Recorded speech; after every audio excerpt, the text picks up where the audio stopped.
While dining at a luxury hotel, my girlfriend suddenly broke up with me, claiming you laugh too obnoxiously.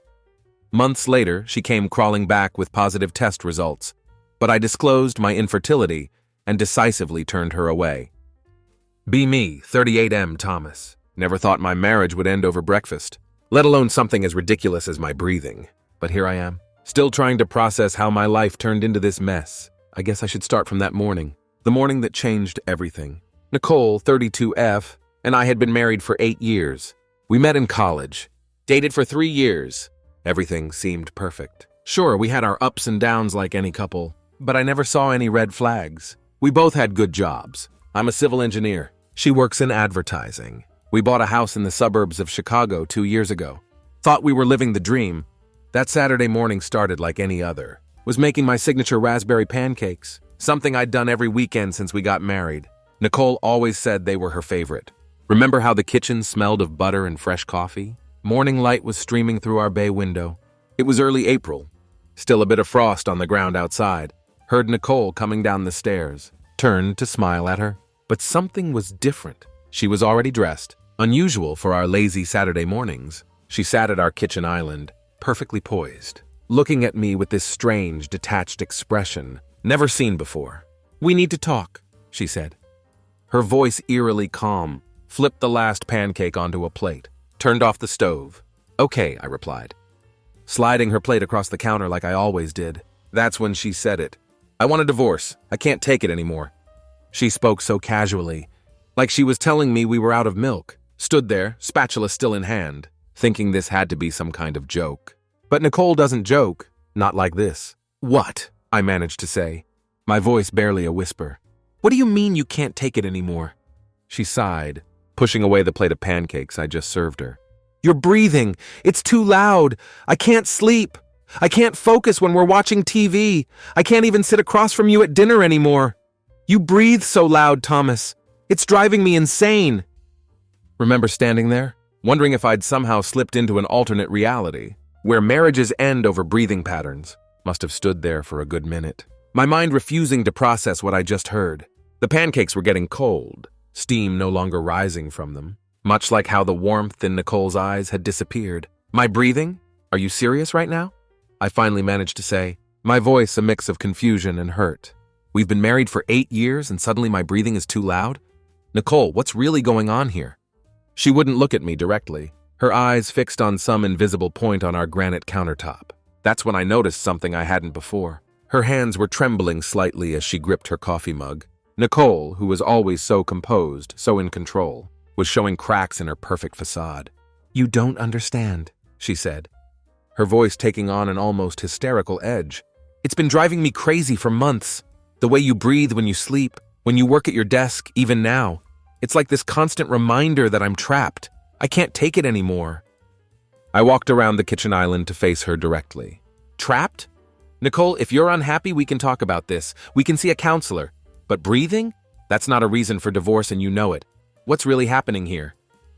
She stood up so abruptly. Her bar stool scraped against the floor with a harsh sound that made us both wince. "Don't you dare try to psychoanalyze me. I've made my decision. I've already talked to a lawyer." That hit me like a punch to the gut. A lawyer? While I was making weekend pancakes and planning our summer vacation, my wife had been meeting with divorce attorneys. Something clicked in my mind then. All those late meetings over the past few weeks. The mysterious phone calls she'd taken in our backyard. How she'd started password protecting her phone. "How long have you been planning this?" I asked, my voice barely containing the anger building inside me. "And who is he, Nicole?" Nicole's head snapped up, her eyes widening for just a fraction of a second before she caught herself. But it was enough. I saw it. That flash of panic, that moment of realization that she'd been caught. "There's no he," she said, but her voice wavered. "This is about us. About how I can't live like this anymore." "Like what, Nicole? In a marriage where your husband makes you pancakes and loves you? Where we have a beautiful home and a life most people dream of? Or is it about living with someone who trusted you completely while you were—" I couldn't even finish the sentence. She grabbed her purse from the counter, her movements jerky and desperate. "I'm staying at my sister's. My lawyer will contact you next week." As she headed for the door, I called after her. At least have the decency to tell me the truth. I deserve that much. She paused, her hand on the doorknob.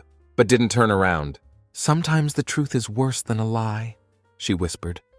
And then she was gone, leaving me alone with cooling pancakes and the echo of words that made no sense. Yet after Nicole left, I stood in our kitchen, rage slowly replacing shock. The sound of her car engine fading away snapped something inside me. I grabbed my phone and dialed Rebecca, 33F.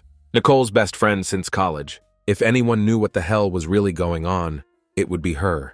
Rebecca and I always got along well. She was one of the few people who seemed genuinely happy when Nicole and I got married. She picked up on the third ring. "Thomas, is everything okay?" "No, everything is not okay," I snapped, my voice shaking. "My wife just told me she wants a divorce because I breathe too loud. Want to tell me what kind of game she's playing?" There was a long pause on the other end.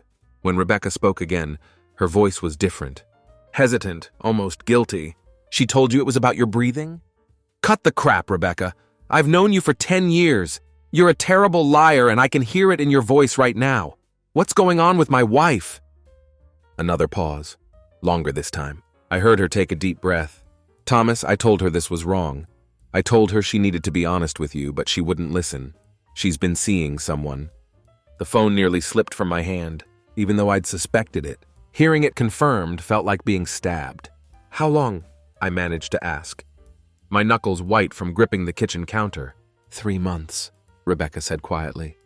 "It's her new client, that tech guy, Connor." "But Thomas, that's not even the worst part." "What could be worse than my wife fucking some tech bro behind my back?" I practically shouted. "She thinks she might be pregnant," she said. The world stopped spinning for a moment. My legs gave out. I sank into the nearest chair. "She what?" "She took a test last week, but it was inconclusive. She's terrified, Thomas. She doesn't know if it's yours or—" I cut her off with a harsh laugh. That sounded foreign, even to my own ears. "Oh, that's rich. That's perfect. You know what's funny, Rebecca? I got a vasectomy last year." "What?" Now it was Rebecca's turn to sound shocked. "But Nicole said you two were still trying." "We were.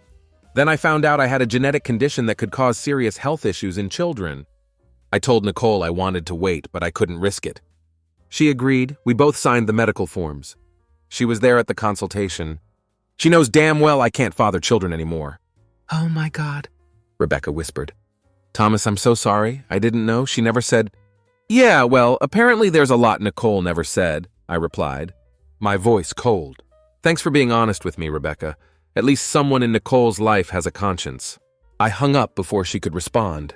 The pancakes were still sitting on the counter, now completely cold. In a surge of anger, I swept the plate off the counter, watching it shatter against the wall. 8 years of marriage, and this is what it came down to. Broken plates, cold pancakes, and a web of lies that was only beginning to unravel.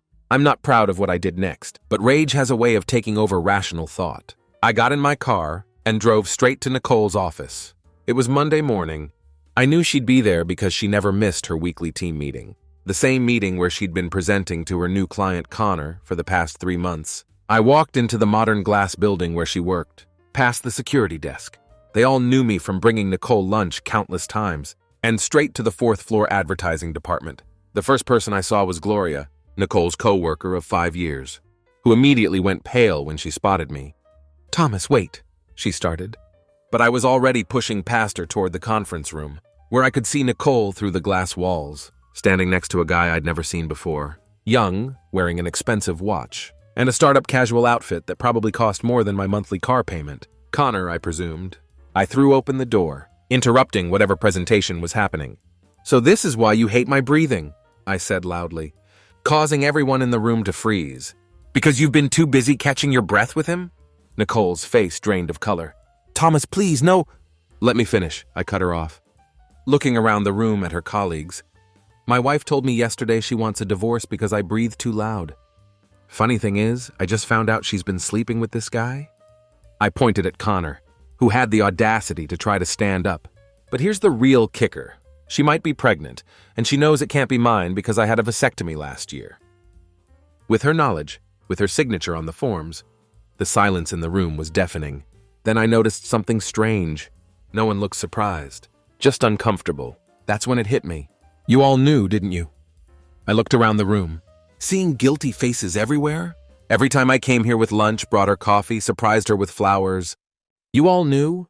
Melissa, who'd attended our wedding, couldn't even look at me. Rick, who'd been to countless barbecues at our house, suddenly found his shoes fascinating. Even Gloria, still hovering by the door, looked like she wanted to disappear. "How long have you all been laughing at me behind my back?"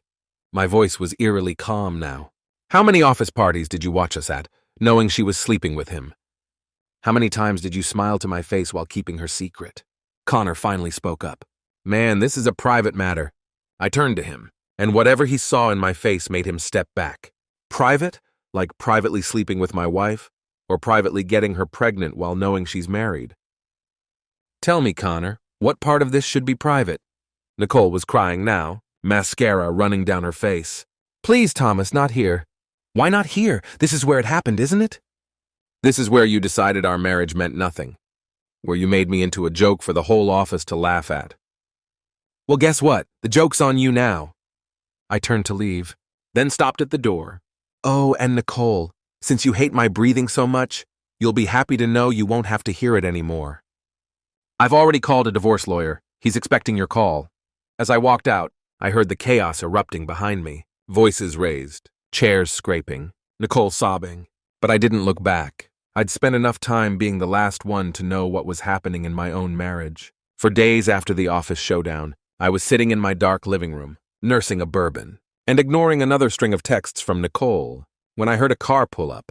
Through the window, I recognized Connor's Tesla, because of course he drove a Tesla. My first instinct was to turn off the lights and pretend I wasn't home, but something about the way he was just sitting there, head pressed against the steering wheel, made me curious. After about 5 minutes, he finally got out and walked to my door. His confident startup bro demeanor was gone.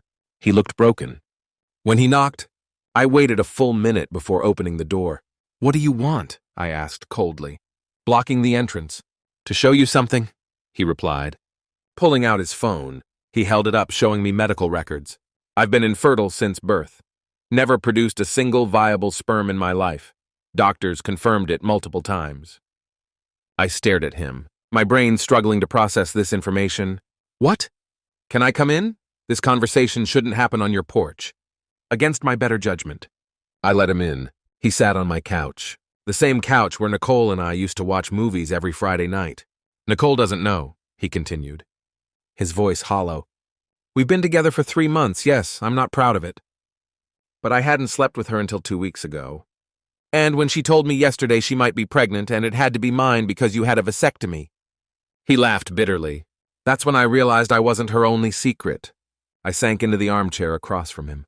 "So if you're infertile and I had a vasectomy, then she's been sleeping with someone else." "Someone neither of us knows about," Connor finished. "She played us both, man." I got up and poured another bourbon. Then, after a moment's hesitation, poured one for Connor, too. He took it with a nod of thanks. "How did you find out about my vasectomy?" I asked. "She told me yesterday, crying about how it had to be my baby because you couldn't have children. Said you got the procedure last year without telling her. When I told her that was impossible because of my condition, she had a complete meltdown. Started accusing me of lying, saying I was just trying to abandon her like you did." I scoffed. "She signed the damn consent forms. She drove me to the procedure." Connor's face darkened. "She's been lying to everyone about everything. To you about me, to me about you, and to both of us about whoever the real father is." We sat in silence for a moment. Two men united by the betrayal of the same woman. The irony wasn't lost on me, sharing drinks with the man I'd wanted to punch just days ago. "So what now?" I asked. Connor pulled out a small USB drive. "Now I show you the texts and emails I've gathered. You show me what you have, and we make sure she can't do this to anyone else. I'm not letting her play victim while destroying more lives." I looked at the USB drive, then at Connor.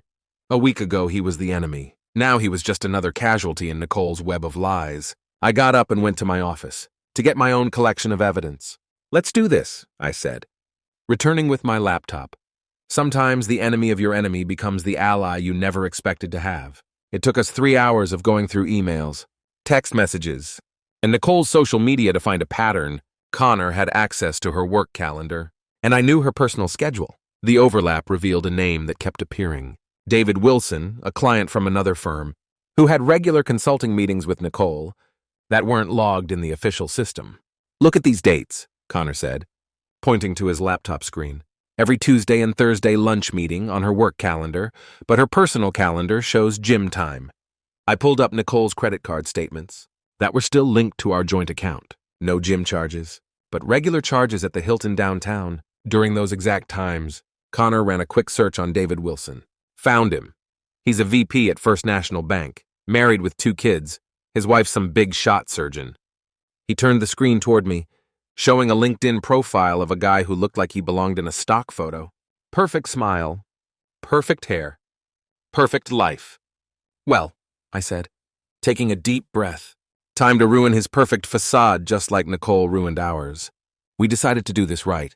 No angry confrontations, no messy scenes. We were going to handle this like professionals. At the upcoming office party celebrating the merger, between Nicole's company and their biggest client, everyone would be there, including clients like David Wilson. Connor, being part of the startup being acquired, had full control over the guest list. He made sure David was invited, along with other First National executives. I was still on the list as Nicole's +1. She hadn't gotten around to removing me yet. You sure about this? Connor asked. As we finalized our plan, once we do this, there's no going back. I looked at the evidence spread across my coffee table. Hotel receipts, messages, calendar screenshots. She's pregnant with his child, lying to his wife, and tried to pin it on both of us. He deserves to know, and she deserves the consequences. The party's in 2 days, Connor said, standing up. I'll make sure everything's set up in the conference room. You bring the evidence. As he headed for the door, he turned back. You know what's crazy? I actually thought I was in love with her. Yeah, I replied, looking around at my half-empty house, wedding photos still on the walls. I know exactly how that feels.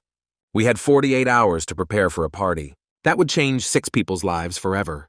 Mine, Connor's, Nicole's, David's, and his unsuspecting wife and family. Sometimes justice comes with a champagne toast and a side of brutal truth. The merger celebration was in full swing. At the Grand Plaza Hotel's ballroom, crystal chandeliers, champagne towers, and Chicago's corporate elite mingling around in their finest, the perfect setting for everything to fall apart. I arrived early with Connor, both of us in dark suits, looking more like business partners than what we really were, a betrayed husband and his wife's ex-lover turned unlikely ally. We positioned ourselves strategically, Connor near the entrance, me by the bar, waiting for all the players to arrive.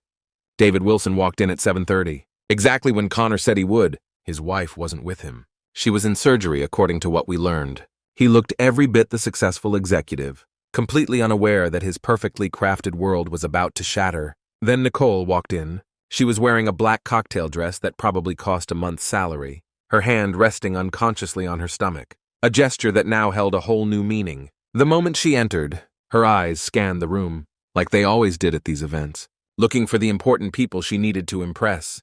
That's when it happened. She saw Connor first, near the door, and her step faltered. Then she spotted me at the bar, and her face went white.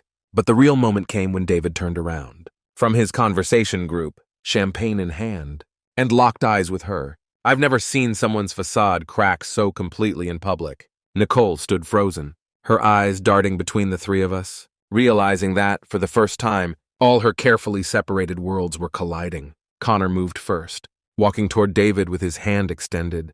Mr. Wilson, so glad you could make it. I don't believe you've met my friend Thomas. Nicole started moving toward us, panic visible beneath her perfect makeup. Connor, don't what, Nicole? I asked, loudly enough for nearby groups to turn. Don't introduce your husband to your boyfriend? Or don't introduce your boyfriend to your other boyfriend? David looked confused, glancing between us. I'm sorry, what's going on here? Well, Connor said, his voice carrying that startup pitch confidence. I think we should discuss that privately, all of us. He gestured toward the small conference room adjacent to the ballroom. Nicole was shaking her head, tears threatening to ruin her mascara. Please, not here, not now. Why not now? I asked. Is there a better time to discuss how you're pregnant, claiming it's Connor's baby because I had a vasectomy, which you knew about, while not knowing that Connor's infertile? Or should we wait to tell David here that his wife might want to know about his Tuesday through Thursday appointments at the Hilton? The color drained from David's face. Around us, conversations had stopped. People were staring. Phones were discreetly recording. Nicole's perfect worlds weren't just colliding anymore. They were exploding. "Conference room," Connor said firmly. Now, as we walked toward the room, Nicole trailing behind us like a condemned prisoner, I caught snippets of whispers from the crowd. "Isn't that her husband? I thought she was with the startup guy. Did he say pregnant?"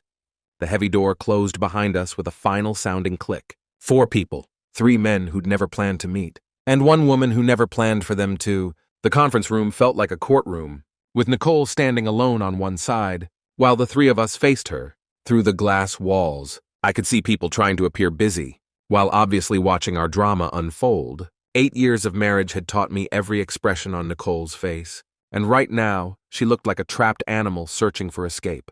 So I broke the silence. Who wants to go first? Connor, want to tell David about how Nicole said she loved you and couldn't live without you? Or David, maybe you'd like to explain those hotel receipts from the Hilton? As for me, I pulled out my phone and opened our text messages. I have 8 years of lies to share. Nicole's voice cracked. "Thomas, please, no." I cut her off, my voice trembling with emotion. "You don't get to beg anymore. You don't get to manipulate us." "You told me I breathed too loud, Nicole. You made me think I was crazy, that I was the problem. Meanwhile, you were building this whole alternate life, playing with people like we were your personal chess pieces." David sat heavily in one of the conference chairs. "My wife," he whispered. "She's pregnant too, due in September." Connor laughed bitterly. "Congratulations. Nicole here is due around Christmas, in case you're wondering." "Though I guess we all know now whose it is." Nicole burst into tears. "I never meant for any of this to happen. I felt so trapped, so ordinary. Thomas was always so perfect, so dependable. Connor was exciting and new. And David?" She looked at him pleadingly. "You made me feel special." "Special?" I couldn't hold back anymore. I walked to the conference room door and threw it open. "Hey, everyone!" I called out to the ballroom. "Want to hear what special looks like?" It looks like a woman who tells her husband his breathing is too loud as an excuse for divorce because she's pregnant with her married boyfriend's baby while dating a startup CEO on the side. The ballroom went dead silent. Every eye was on us. Nicole collapsed into a chair, sobbing. "I loved you," I continued, my voice breaking. "I would have given you the world. Instead, you took everything I thought was real and turned it into a lie. You didn't just cheat on me, Nicole. You destroyed 3 families, 3 men's lives because you were bored." Connor stepped forward. "We all made mistakes. I knew she was married and I pursued her anyway. That's on me." David nodded slowly. "I have no excuse. I betrayed my wife, my children. For what? Hotel room meetings and empty promises." "The difference is," I said, looking at them both, "you 2 were single mistakes. She was living 3 separate lives, playing 3 different roles, lying to everyone. And she would have kept going if she hadn't gotten pregnant." Nicole looked up, mascara streaking down her face. "I'm sorry," she whispered. "I'm so sorry. I don't even know who I am anymore." "I do," I replied coldly. "You're someone who's about to lose everything. Your job, because what company wants an executive who sleeps with clients?